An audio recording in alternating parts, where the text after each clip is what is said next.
اعوذ باللہ من الشیطان الرجیم پناہ مانگتا ہوں میں اللہ کی شیطان مردود سے۔ بسم اللہ الرحمن الرحیم شروع اللہ کا نام لے کر جو بڑا مہربان نہایت رحم والا ہے۔ عبس وتولى أن جاءه الأعمى وما يدريك لعله يزكى أو يذكر فتنفعه الذكرى أما من استغنى فأنت له تصدى وما عليك ألا يزكى وأما من جاءك يسعى وهو يخشى فأنت عنه تلهى كلا إنها تذكرة فمن شاء ذكره في صحف مكرمة مرفوعة مطهرة بأيدي سفرة كرام بررة۔ پیغمبر صلی اللہ علیہ وآلہ وسلم نے تیوری چڑھائی اور منہ پھیر لیا کہ ان کے پاس ایک نابینا آیا، اور تم کو کیا خبر شاید وہ پاکیزگی حاصل کرتا یا وہ سمجھ جاتا تو تمہارا سمجھانا اسے فائدہ دیتا۔ اب وہ جو پرواہ نہیں کرتا سو اس کی طرف تو تم توجہ کرتے ہو، حالانکہ اگر وہ نہ سنورے تو تم پر کچھ الزام نہیں۔ اور وہ جو تمہارے پاس دوڑتا ہوا آیا اور وہ اللہ سے ڈرتا بھی ہے تو اس سے تم بے رخی کرتے ہو۔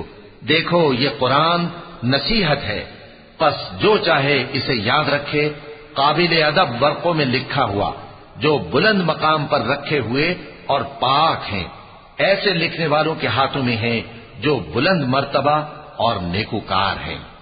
قتل الإنسان ما أكفره من أي شيء خلقه من نطفة خلقه فقدره ثم السبيل يسره ثم أماته فأقبره ثم إذا شاء أنشره كلا لما يقض ما أمره فلينظر الإنسان إلى طعامه أنا صببنا الماء صبا ثم شققنا الأرض شقا فأنبتنا فيها حبا وعنبا وقضبا وزيتونا ونخلا وحدائق غلبا وفاكهة وأبا متاعا لكم ولأنعامكم۔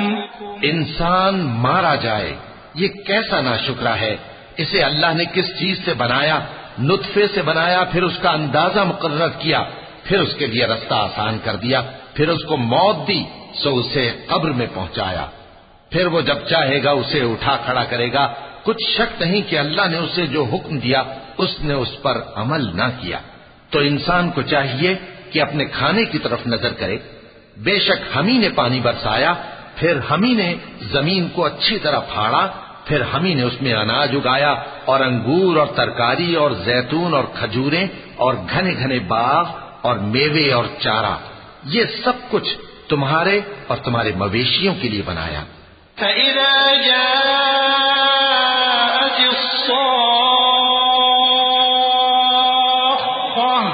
يوم يفر المرء من أخيه وأمه وأبيه وصاحبته وبنيه لكل امرئ منهم يومئذ شأن يغنيه وجوه يومئذ مسفرة ضاحكة مستبشرة ووجوه يومئذ عليها غبرة ترهقها قترة أولئك هم الكفرة الفجرة۔ تو جب کانوں کو پھاڑنے والی آواز آئے گی اس دن آدمی اپنے بھائی سے دور بھاگے گا اور اپنی ماں اور اپنے باپ سے اور اپنی بیوی اور اپنے بیٹوں سے بھی۔ ہر شخص اس روز ایک فکر میں ہوگا جو اسے سب سے بے نیاز کر دے گی۔ اور کتنے چہرے اس روز چمک رہے ہوں گے، خنداں و شاداں، یہ نیکوکار ہیں۔ اور اس روز کتنے چہرے ایسے ہوں گے جن پر گرد پڑ رہی ہوگی اور ان پر سیاہی چڑھ رہی ہوگی، یہی لوگ ہوں گے انکار کرنے والے بد کردار۔ صدق اللہ